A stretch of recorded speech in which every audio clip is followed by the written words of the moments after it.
Hey everybody, what's going on? Today I'm talking about my recent decision to switch gears and start training for a couple triathlons that I signed up for next year. So I am officially semi-retired as a bodybuilder, and I'm going to transition into becoming a triathlete. My first triathlon that I signed up for is a sprint distance. I'm just in the research stage, trying to learn as much as I can. So a sprint distance is 750-meter swim, 20-kilometer bike ride, and a 5K run. And this is taking place out at UBC. So the swim will be inside at their pool, and then a 20-kilometer bike ride, which I kind of do now anyways, and a 5K run. This will kind of get my feet wet, see if I like it before I do the Oliver triathlon. That is in June next year, and that's an Olympic or standard distance. The swim is a 1.5 kilometer swim, 40-kilometer bike ride, and 10K run. And that swim is obviously in open water, so a little bit more skill required. I'll have to start doing some open water swimming next year in the spring to kind of train for that. So all of this stems back to my last bodybuilding competition in, when was it? It was the Van City Showdown in Victoria.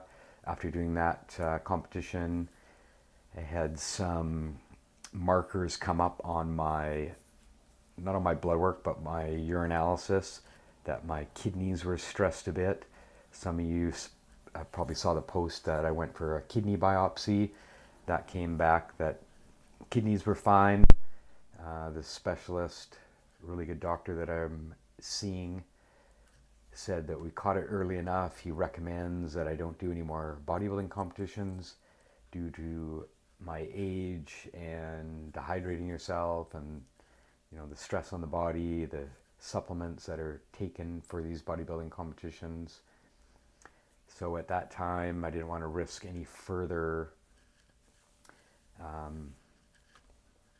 damage to the kidneys. I decided to get off all of the supplements, and I've always had a desire to do a triathlon. I said it's on my bucket list. I wanted to complete one before I turned 50, and that is coming up in August next year. So I'm closing in on 50.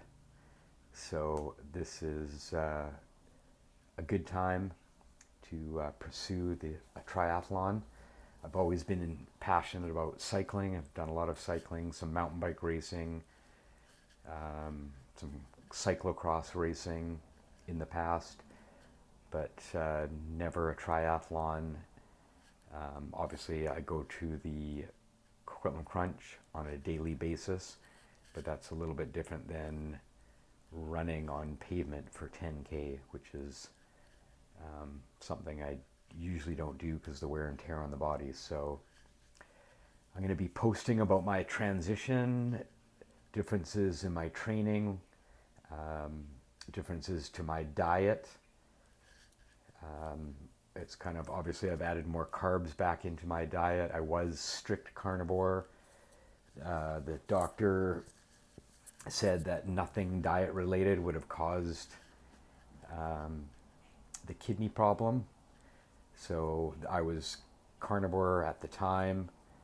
Just to be safe, I kind of changed the diet, kind of went more keto or low carb, and now I'm kind of transitioning back to a moderate carb, kind of low fat, high protein diet with all the extra cardio training I've been doing daily, doing indoor cycling an hour a day, still doing the crunch, and then I'm going to start incorporating a couple days a week of swimming and then some trail running, probably a couple 5K during the week and then 10K distance on the weekends I'm going to start incorporating.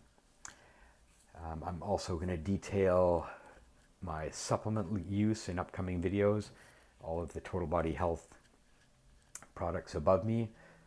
Of course, I'm taking. I've got some ideas in mind for some kind of triathlete specific supplements that I'm going to add to the Total Body Health line. Probably a pre-workout or a electrolyte formula, something that I'm missing that I could use with all of this additional training. So look for those in the future. Kind of currently formulating a few products, kind of combining some ingredients on my own now, and I'm looking to put that into a product and releasing that in the future. So that's exciting.